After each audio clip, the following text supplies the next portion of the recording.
जय शंकर भगवान की जय। और हरतालिका व्रत कथा आप लोग सुनिए।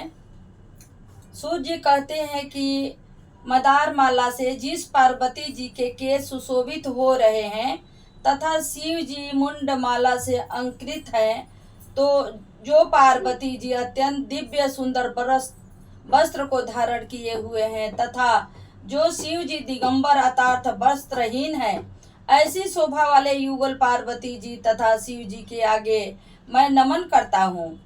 मन भावन कैलाश पर्वत के शिखर पर बैठी हुई पार्वती जी कहती हैं कि हे परमेश्वर, आप हमें कोई ऐसा अनूठा गुप्त व्रत या पूजा मंत्र बताए जो सब धर्मों में उपेक्षा सरल हो तथा जिसमें श्रम भी थोड़ा कम करना पड़े और फल श्रम से अधिक मिले। हे नाथ, यदि आप मुझ पर कृपालु हो तो कृपा ये विधान मुझे बताएं। हे प्रभु, कृपा बताएं।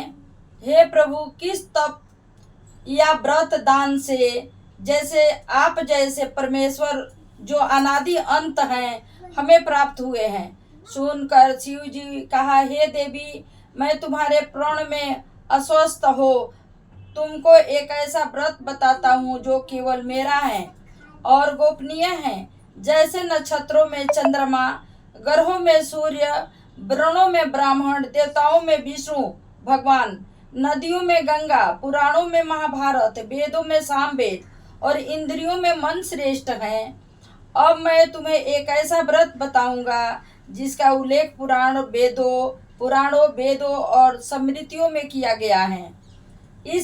इसे तुम मन लगाकर सुनो। जिस व्रत के प्रभाव से तुमने मेरे अर्ध आसन को प्राप्त किया है, मैं तुम्हें वही बताऊंगा, क्योंकि तुम मेरी प्रियतमा हो। शुक्ल पक्ष की तृतीया तिथि को भाद्रपद मास में हस्त नक्षत्र से युक्त उसके अनुष्ठान से नारियों को पाप कर्मों से मुक्ति मिल जाती है। हे देवी, आज से कुछ समय पहले तुमने हिमालय पर इस व्रत का पालन किया था, उसके बारे में मैं तुमसे कहूँगा। पार्वती जी ने पूछा, हे नाथ, आप ही के मुख से श्रीमुख से यह सुनना चाहूंगी कि मैंने उस समय यह व्रत क्यों किया था। शिव जी बोले, भारत वर्ष के उत्तर दिशा की ओर समसत पर्वतों में श्रेष्ठ हिमवान नामक पर्वत हैं। उसके आसपास विभिन्न प्रकार की मूर्तियां हैं। उसके आसपास विभिन्न प्रकार की भूमियां हैं। साथ ही विधित वृक्षों से आच्छादित है। यह भूमि इन वृक्षों पर तरह तरह के पक्षी पशु बेसारा बसेरा बनाए हुए हैं। गंधार आदि के साथ वहां जाकर अनेकों देवगण, सिद्धि प्राप्त साधु जन, चरण और पक्षियों के समूह हमेशा प्रसन्न चित्त हो विचरण करते हैं। यहाँ गंधर्व लोग गायन करते हैं और अप्सराएं नृत्य करती हैं। पर्वतराज के शिखर पर अनेक प्रकार के स्फटिक रत्न और वैदुभूमि आदि के अनेक खाने हैं। यह पर्वत बहुत ऊंचा है, इतना ऊंचा कि वह अपने मित्र के घर की तरह समझकर आकाश को स्पर्श कर रहा हो। पर्वत की सभी चोटियां हिमाच्छित रहती हैं और गंगा नदी के लहर की स्वर लहरी सदा सुनाई देती रहती हैं। हे गिरिजे, तुमने बचपन में ऐसे ही पर्वत पर तप किया था। इस पर्वत पर तुम 12 साल तक सिर के बल टंगी रही और धुआं पीकर जीवित रही। 64 वर्ष तक मात्र पेड़ पौधों के सूखे पत्ते खाकर जीवित रही। माघ के महीने में तुम जल पीकर जल में बैठी रहती थी और बैसाख की चिलचिलाती दोपहर की पंचंगनी में तप करती रहती थी। सावन के महीने में तुम खुले मैदान में बैठी रहती थी। एक दिन तुम्हारे पिता तुम्हारे इस तरह के कष्टों को देखकर बहुत ही दुखी हुए। उन्हें बड़ी चिंता हुई कि ऐसे में मैं अपनी कन्या का हाथ किसके हाथों में दूं। तभी नारद जी आए। वास्तव में मुनिवर नारद जी तुम्हें देखने ही गए थे। नारद जी को देखकर हिमवान ने अर्ध पाद आसन आदि देकर उनकी वंदना की और कहा, हे स्वामी, आप यहाँ किस हेतु आए हैं। मैं धन्य हुआ, आपका आना मेरे लिए बड़ा ही शुभ है। नारद जी बोले, हे पर्वतराज सुने,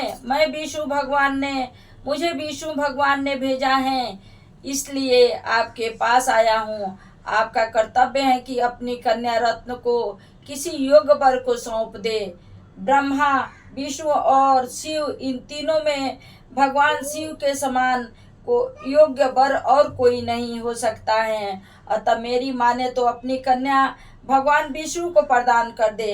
पर्वतराज बोले, भगवान विष्णु ने स्वयं मेरी कन्या को ग्रहण करने की इच्छा व्यक्त की है और आप यह संदेश लेकर आए हैं तो मैं अवश्य उन्हें अपनी कन्या दूंगा। पर्वतराज के ये वचन सुनकर नारद मुनि तुरंत आकाश में विलीन हुए हो गए।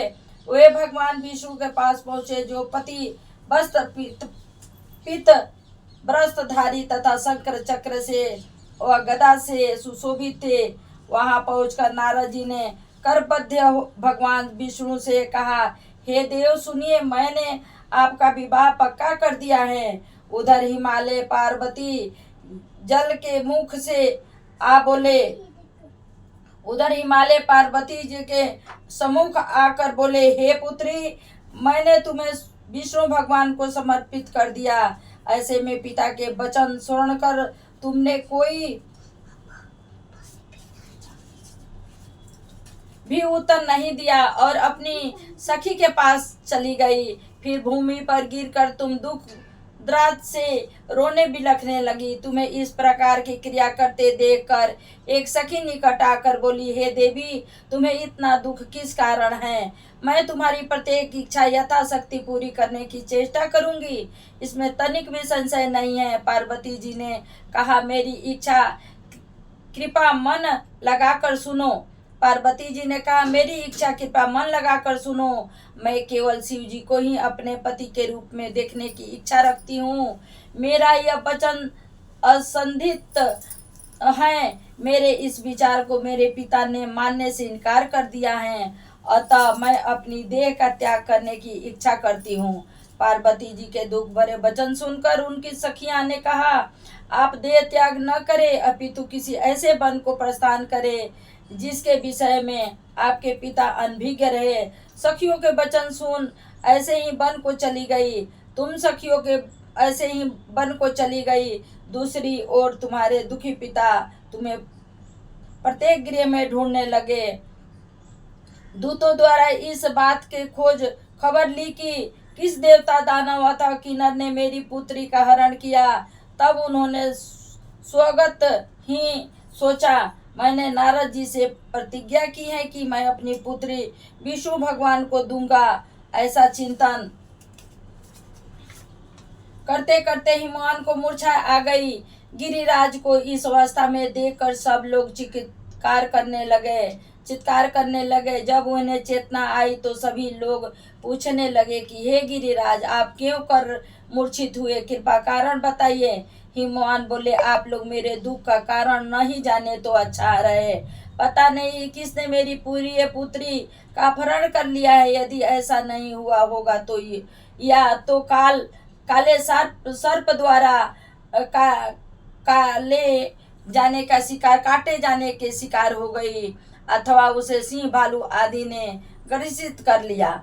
हाय, मेरी बेटी कहाँ चली गई, किस दुष्ट ने उनका वध कर दिया। ऐसा विलाप करते समय वे आयु के झोंके से कांपने वाले वृक्ष के भांति कंपित होने लगे। तदुपरांत हिमवान ने तुम्हें प्रत्येक वन में खोजा। वन में भी सिंह भालू आदि भयानक जानवरों का बोलबाला था। तुम वन में विचरण करती हुई अपनी सखी के साथ ऐसे वन में पहुंची जहां नदी प्रवाहित हो रही थी। उस नदी के सुंदर तट पर एक कंदरा थी।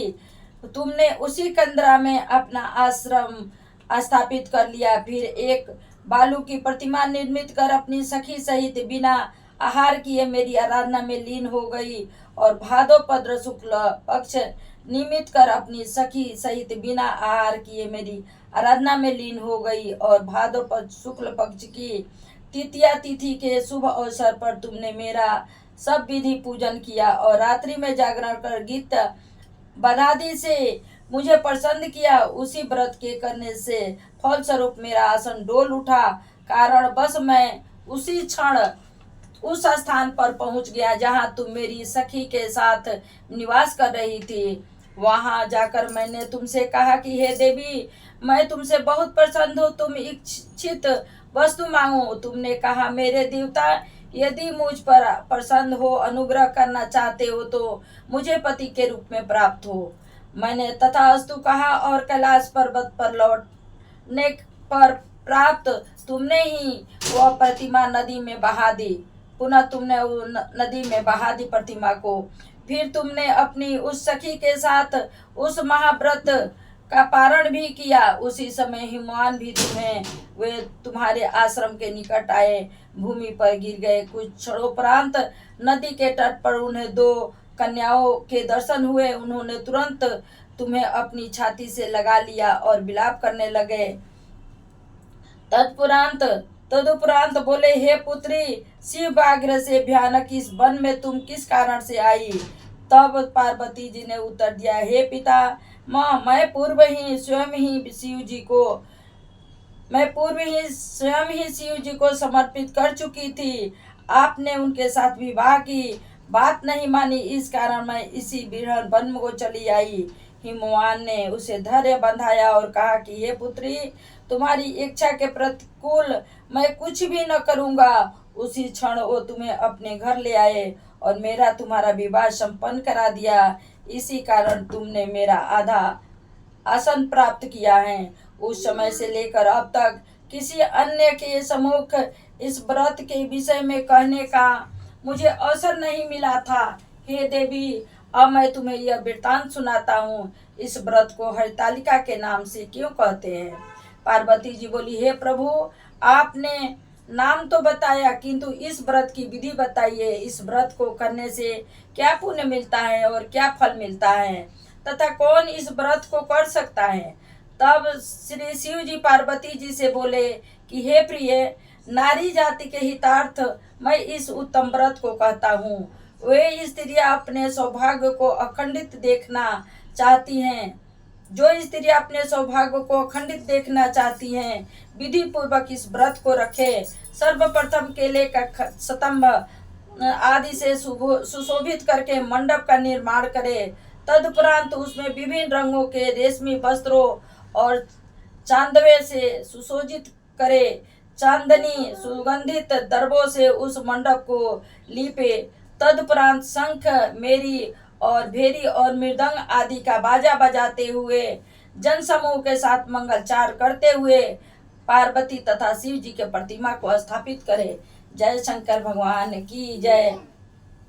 उस दिन पूरे दिन व्रत करके बहुत से सुगंधित युक्त पुष्प, गंध और सुगंधित धूप तथा विभिन्न नैवेद्य आदि से मेरा पूजन करे और समस्त रात्रि जागरण करे।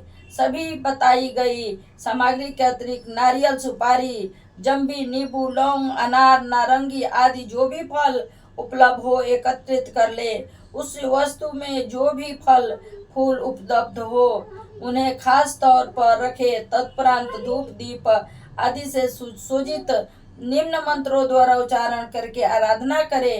तत्परांत शिव रूपणे यहाँ से लेकर प्रसन्नता भव पार्वती तक के मंत्रों का उच्चारण करके वंदन करे।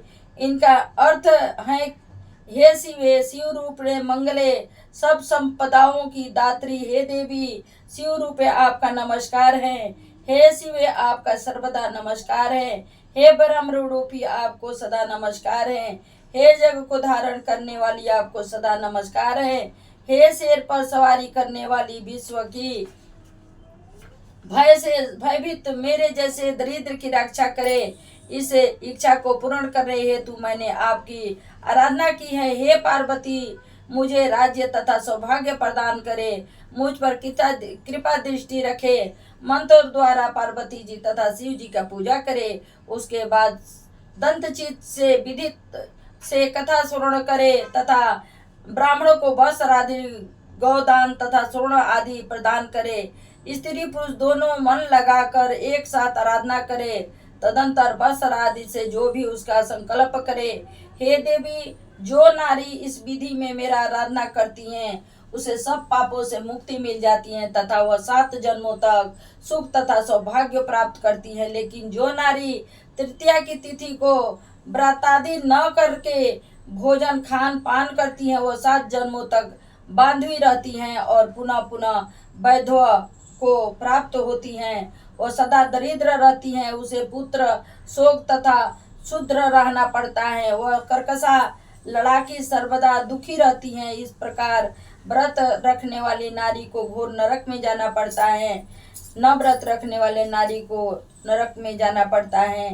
तीज वाले दिन अनादि का भक्षण से सुकरी, फल भक्षण से बंदरिया, जल पीने से जोग, दूध पान करने से नागिन, मांस खाने से बाघनी, दही खाने से बिल्ली, मिष्टान भक्षण करने से चींटी और अन्य वस्तुओं को खाने से मक्खी के जन्म लेती है आती हैं। यदि उस व्रत वाले दिन वह सोती है तो वह अजगरनी तथा पति को छलने से मुर्गी बनती है।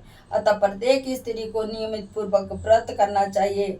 व्रत के दूसरे दिन सवेरे स्वर्ण, चांदी, तांबा तथा बांस के पात्र में अन्न भरकर ब्राह्मणों को दान दे तथा प्रणादि करे। इस प्रकार व्रत वाली नारी को मेरे यानी शिव जी के समान पति की प्राप्ति होती है और मरणासन अवस्था में उसका रूप तुम्हारे सदृश्य हो जाता है। इस व्रत को करने से वह समस्त संसारिक भोगों को तथा संयुक्त मुक्ति से भागी होती है। इस हरतालिका की कथा भाग के श्रवण से प्रत्येक प्राणी को 1 सहस्त्र अश्वमेध और सैकड़ों वाजपेय यज्ञ करने का पुण्य फल प्राप्त मिलता है। हे देवी, मैंने तुम्हें इस व्रत का विधान बताया है और सब व्रतों में अतुल्यतम है और यह संशयहीन है। जय शंकर भगवान की जय, माता पार्वती की जय। हर हर बम बम, हर हर बम बम। ओम नमः शिवाय, ओम नमः शिवाय।